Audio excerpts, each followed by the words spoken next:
Hey, let's see. Look at this. People and everything. Gallery. Oh, this is nice. So there's some people here in Eretz Yisrael that were already here in Nitzel. And then there's some people in Chutz La'aretz that it's in the afternoon, a regular day when you can learn Torah. But here in Eretz Yisrael, it's Nitzel.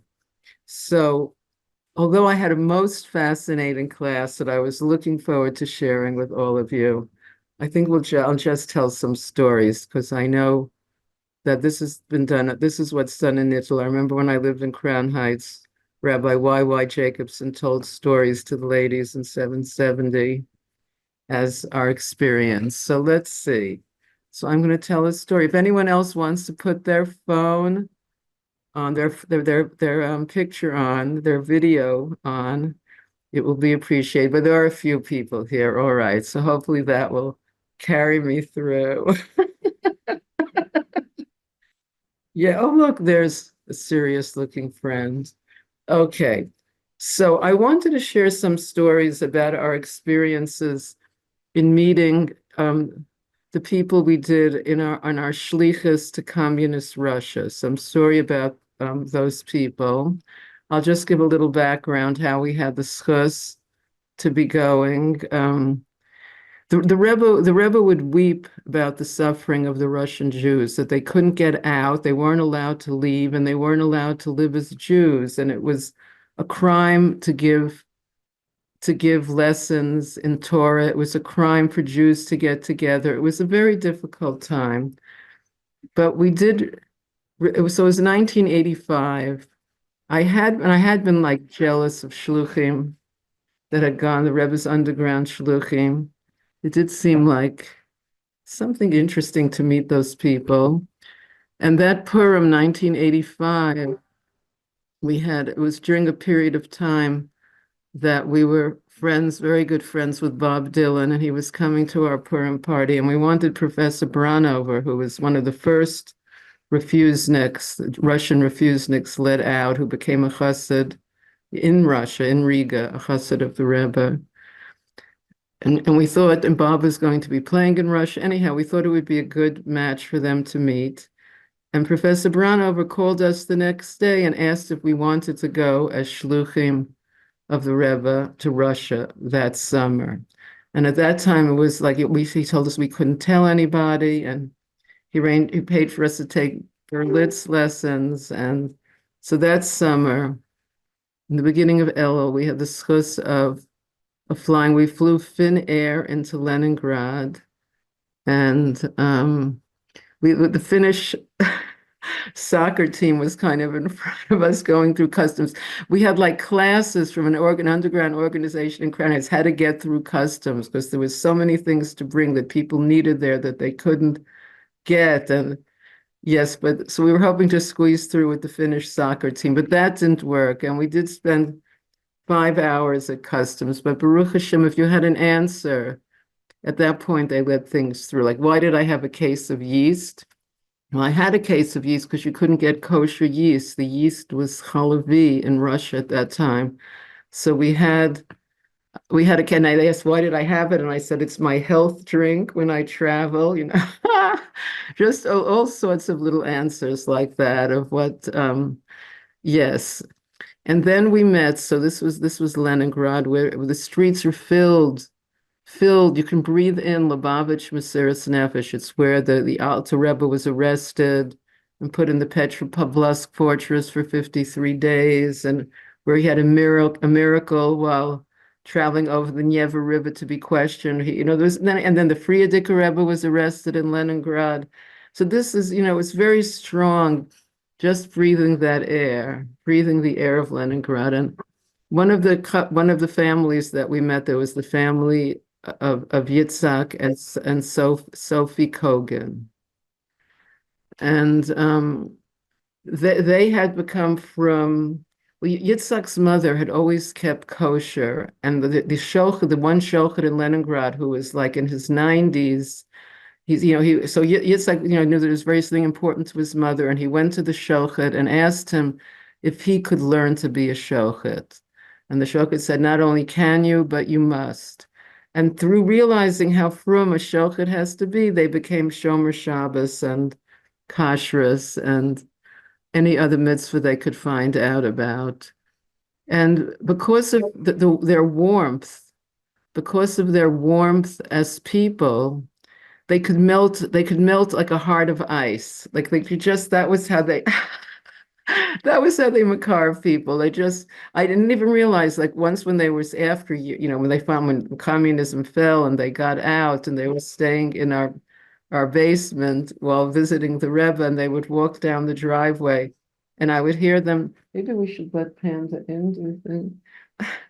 uh, when they would walk down our driveway and I hear them speaking to each other in Russian, like I just felt like I'd heard like the ice in my heart would go crack, crack, crack. I didn't even know I had ice in my heart, but they were such warm people, and they made a revolution there. They made an absolute revolution.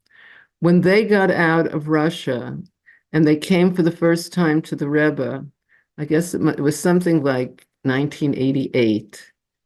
And so they had yechidus for 2.5 hours, and many people were waiting, like us, because we were taking them out for dinner. We were to a friend's house, and so when they came out, everyone wanted to know, what did the Rebbe say? And Sophia said to me, and this is coming out of communist Russia, where people were writing on like magic slates. I mean, you don't say anything. So first she said, the worst thing is to say too much, but I wasn't going to let her go so easily without saying something. So she said, the Rebbe said they can't depend on miracles anymore. Like now that they're out of Russia, they're going to have to do things al pi teva. There, if they needed a helicopter to fly to a bris in Odessa, one would just land on the roof. But the Rebbe was telling them, I guess, they can't depend on miracles. They'll have to rent a helicopter if they want one. But they were living their Mesiras Nefesh and their depth as people was enough to crack a heart of ice. And they were so close to Hashem, and the squashing just brings out something in the Jewish people that bring pressed. When their first Purim, I mean, all they had was a copy of the Megillah in a translation in Russian, no commentary. But they knew there was such a thing, there was some asor that there was such a thing as a Purim spiel, putting on a play on Purim. So they wanted to do that. Anything they knew they wanted to do. So they had to write the Purim spiel itself, and they knew the Medrash, like with they were that close to Hashem that they just knew the Medrash. They had like, why did Haman hate Vashti?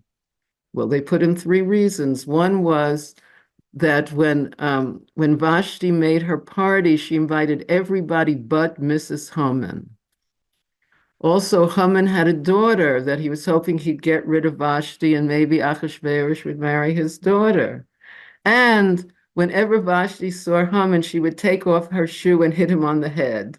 So you could see that could be quite disturbing. And they just was so these were things they were able to put into their Purim spiel because it came from Shemayim.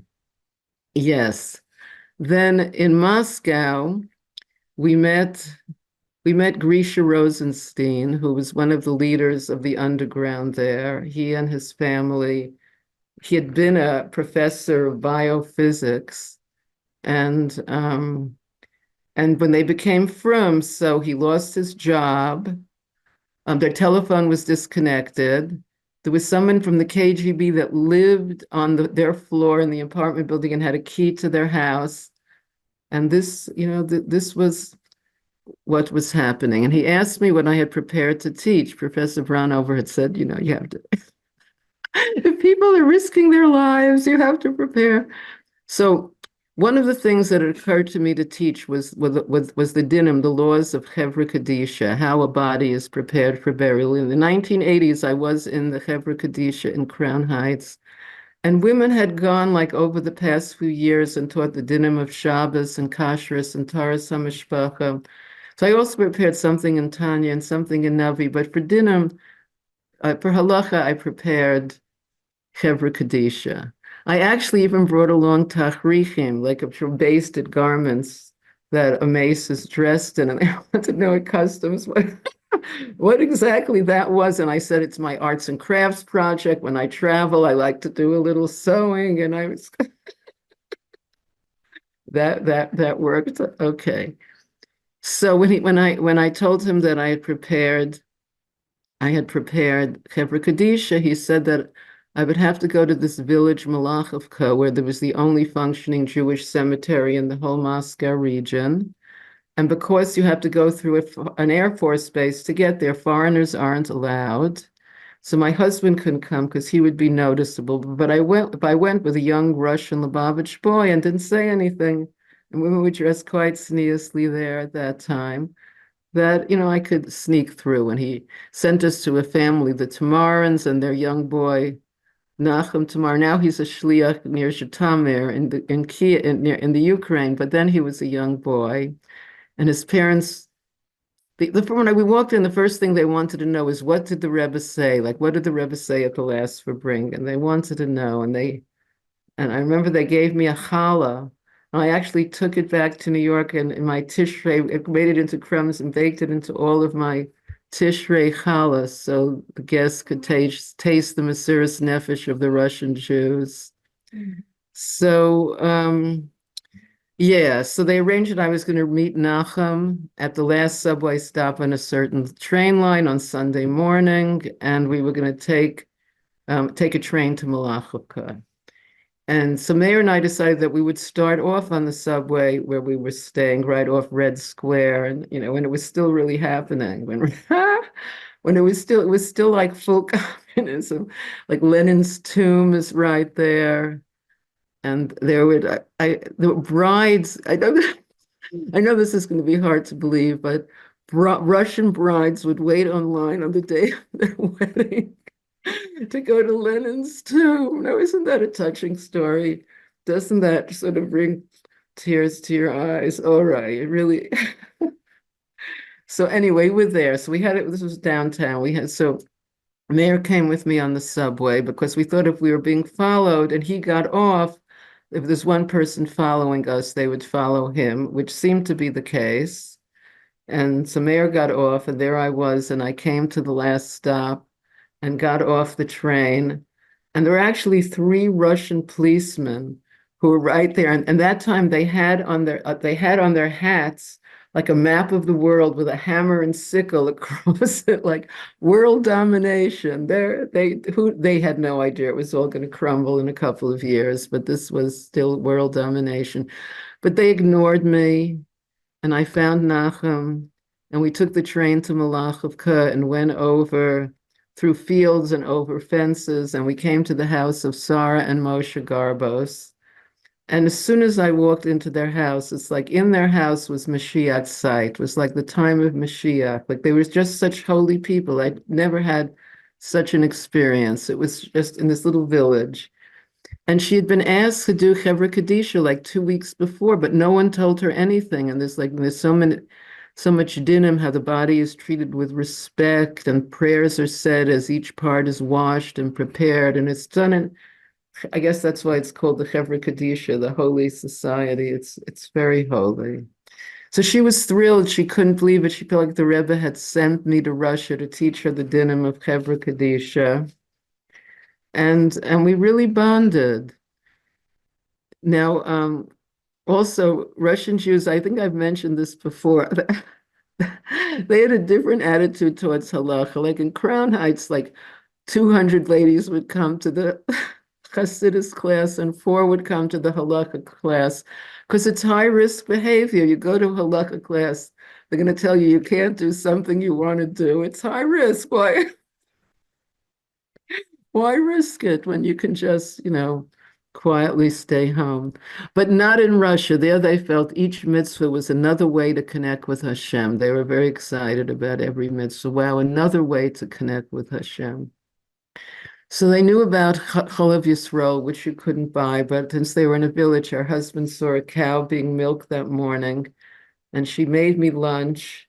And the lunch this was the only time in my life. This was really half my life ago. For those that are into subtraction and addition. And the lunch, it tasted like like manna, like every taste in the world was in this with this latkes with cream sauce. There was something about it. I never had this experience, but like this something about a Jew being pressed, it just brings out. It's like something extraordinary.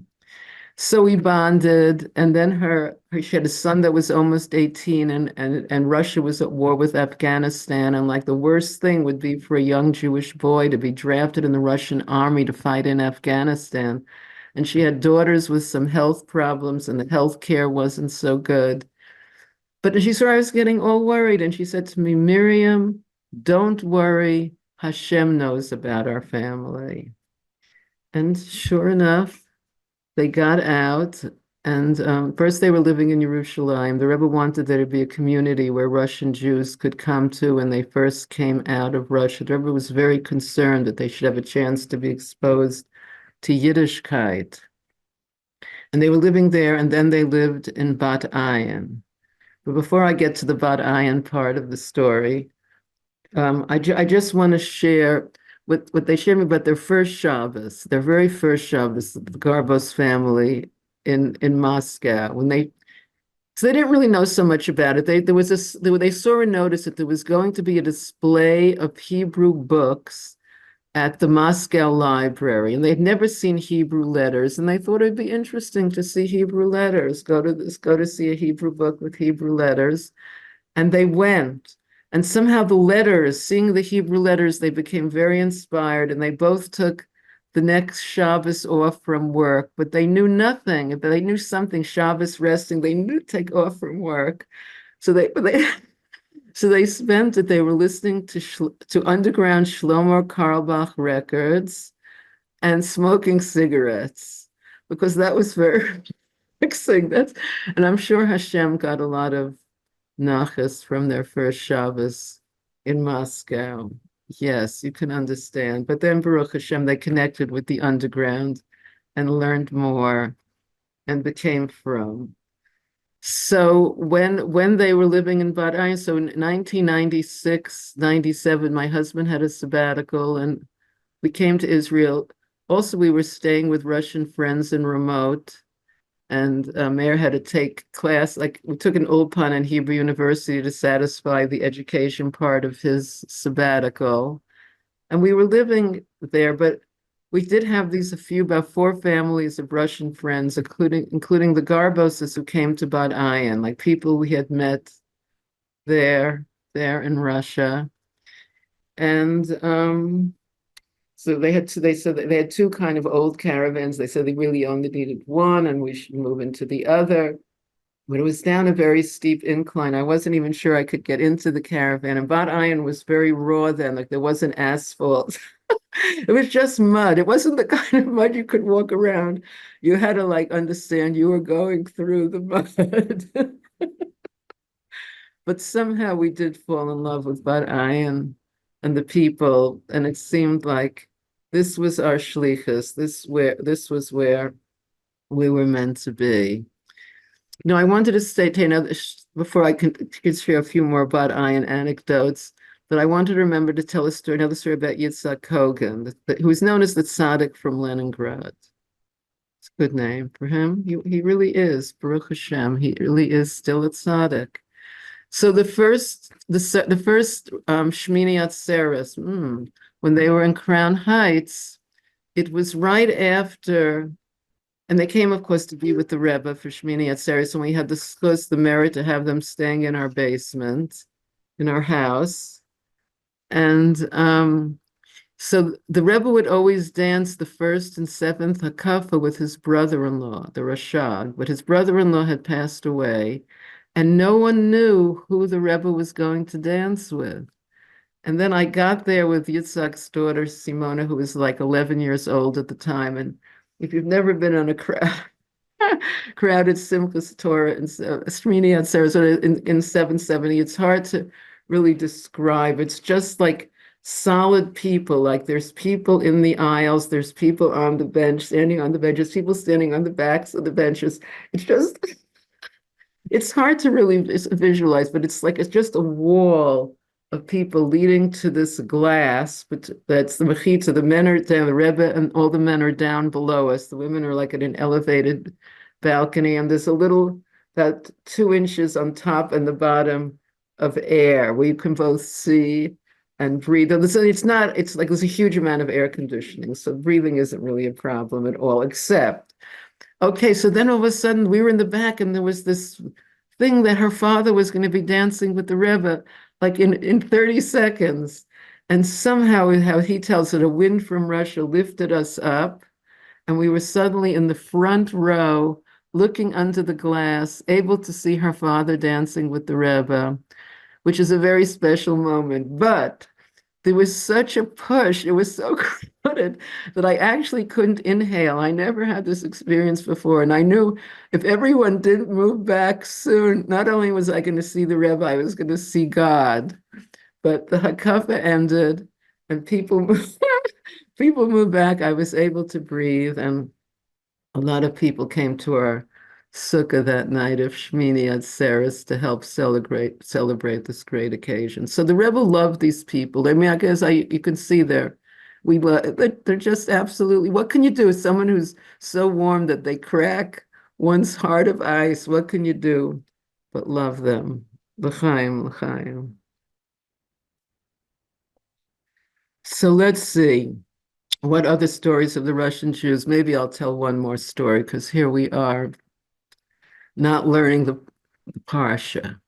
So, okay. So one of the people, so there was the Shabbos that we spent, the Friday night meal at the Kogans in Leningrad. Like guests would come two at a time over a long period of time, so there wouldn't be a lot of people going in at once. And they had like 6 chairs, and between the chairs there were like wood, like just to get in as many possible, squish in as many possible people. If you give each person 9 inches, how many people could you squeeze in? And the people had, like, there's a word in Hebrew, tamimut, sincerity. It's hard to really give it an English translation, but the people were so sincere. Like it was just very easy to fall in love with all of them. It was just very easy. It wasn't so difficult. And so we met there. Okay, there was two young people we met there. Moshe Ruvain, who had been brought close to Yiddishkeit by Yitzhak, and a young girl, 17-year-old girl named Chana from Kharkov. Her parents had become from like the summer before, and had gotten like a Jewish wedding in Leningrad through an old Rav there. And we had actually met her father and brother on our first, we were there three different summers, a shlichus there in the 80s.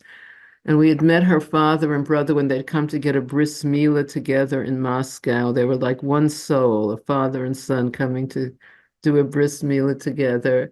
And now we met Chana and her mother. And Chana was like the tennis champ of the Ukraine or something. But she only knew Yiddishkeit up to this point from reading the Shulchan Aruch. Can you imagine? This was a live Jewish family with a girl her age. It was just absolutely no comparison between the two experiences, real live Yiddishkeit. And the Kogans invited her to come for Rosh Hashanah. But her parents were very worried because she'd miss a day of school going and a day of school. It's a long train ride from Leningrad to Kharkov. And she'd miss and the 2 days of Rosh Hashanah, and she'd miss a tennis match. But she really wanted to go, and her parents agreed that she could go.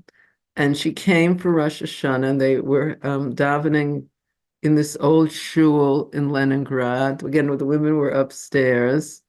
And so the Shemona Esrei is, it's quite, if you've ever been a new Baal Tshuva, and there's the Shemona Esrei for Rosh Hashanah or Yom Kippur, it's quite startling because like there's all these words to read.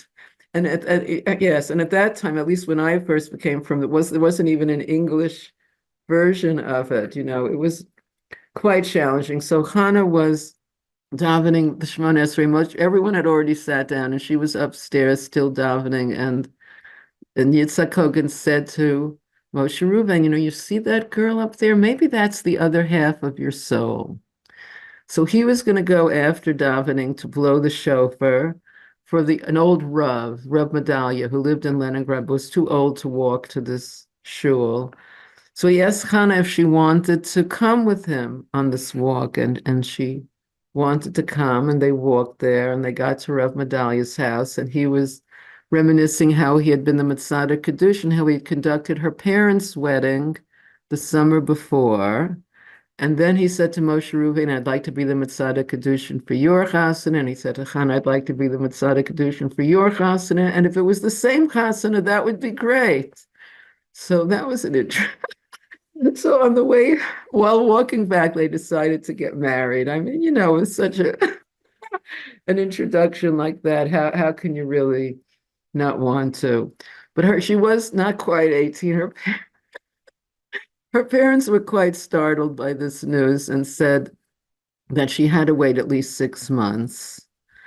And then they said, okay, no, she had to wait 4 months. But what happened is they got married on Yud Kislev, and they were able to get out of Russia like within the year. That's when communism started falling, and people were able to get in little cracks and come out even before many people had a chance.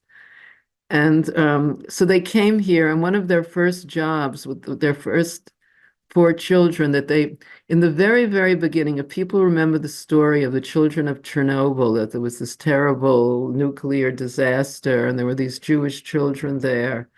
And Rav Yitzhak Kogan and the Rebbe wanted these children to be brought out and brought to Kfar Chabad, to be absorbed there, that they can have a chance to experience Yiddishkeit. And it was the people in the Kfar were more conservative. They weren't sure if radioactive, not religious Jewish children exactly met their game plan. But the Rebbe was quite insistent and the Rebbe said, chas v'shalom, that these children should be absorbed anyplace else. So it was agreed.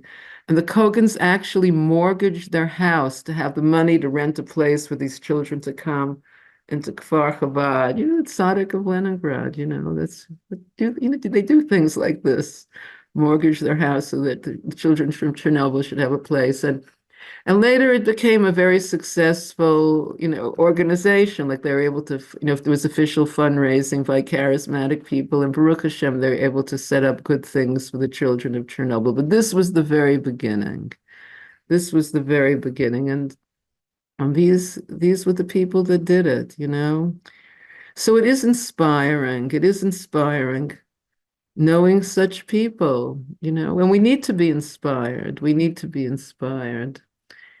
Yes. So coming to Bad Ayin again was through, even when in the Chumash, when it's talking about the burial of Yakov and things that the Chevra Kaddish is something that doesn't have a reward. Like though somebody told a joke, was it Y.Y. Jacobson? If you go to your friend's funeral, then they'll come to yours. I think that's a joke. It's a little complicated. Don't spend too much time thinking about it. All right, but anyway, so it says that one of the ideas is that everything via. Suppose it's an example. It's something that doesn't have a reward because the person theoretically can't pay you back. But I feel like I was so rewarded because I wouldn't have met Sarah Garbos if I hadn't prepared to teach the Dinam of Chevra Kadisha, and then it's unlikely that that was the Hashgacha Pratis, how we got the blessing of living in Bad Ayin. So I guess for me, I can't say that I didn't get a reward. So what other exciting stories are there to tell of Hashgacha Pratis? Hashgacha Pratis. Well, I was born in Crown Heights and lived there till I was 9. Then the first letter that I got from the Rebbe did say that was Hashgacha Pratis. That was the same letter as what you searched and you found promise of you found has been fulfilled. The Rebbe also said that my being born in Crown Heights was Hashgacha Pratis, and it did make it very easy for me to adjust to Crown Heights because I had been been living in the Himalayas where there was a 200 mile view, and suddenly there was a basement window 6 feet, 6 feet away. It was, but the streets were familiar. Empire Boulevard, Montgomery Street, they resonated for me. I didn't, there's a Yiddish expression, there's like a geborene, someone who's born in a place, and there's a Zugekommener, like a newcomer. So I guess, Crown Heights at that time, for a newcomer, might have been a difficult place, but since I was born there, I felt like it was my place. Like it was very easy. Like I never had any complaints about Crown Heights. Like I felt like this is my place. I know those streets. And the public school that I went to on Crown Street from kindergarten through the middle of fourth grade, when we moved to Queens, where there was no sign of godliness, like no clues, no clues. It was just the meat part. It was only Chitzonius. No one mentioned anything about inner. Even inner beauty was there was no inner. It was just the Chitzonius part, which I felt kind of a flop at, but that was Queens. But in Crown Heights, I guess there was something in the air. And the public school that I went to was right next to one building down from the building that had that time it was a boys' yeshiva, but it was bought from Beis Rivka, and it's where I taught for 23 years. So I went to the public school here. I taught at the building next to it, but I had to go all the way around the world in order to come back one building over, which I guess has its certain poetry to it. There is a poetic feeling there of traveling around the world to come back. But Baruch Hashem, Baruch Hashem, Baruch Hashem, the exciting adventures one can have in joining Chabad and seeing the world with the Rebbe's bracha. So let's see. So I probably have told enough stories. This is probably the right amount of stories. Should we take a get well picture for Rabbi Yitzhak? Yitzhak Feibish ben Brina Malka should have a refuah shalema. The captive should be free. The ill should be healed. The geula shalema that we've all been praying for, we should see. Why not today? Why not now? Okay, let's get ready for that picture. I think I know how to do this. I'm putting my fingers in the record. More people, come on, Ben and Alicia, Yisroel, Liba, Elkaleya, Sheila, don't be shy.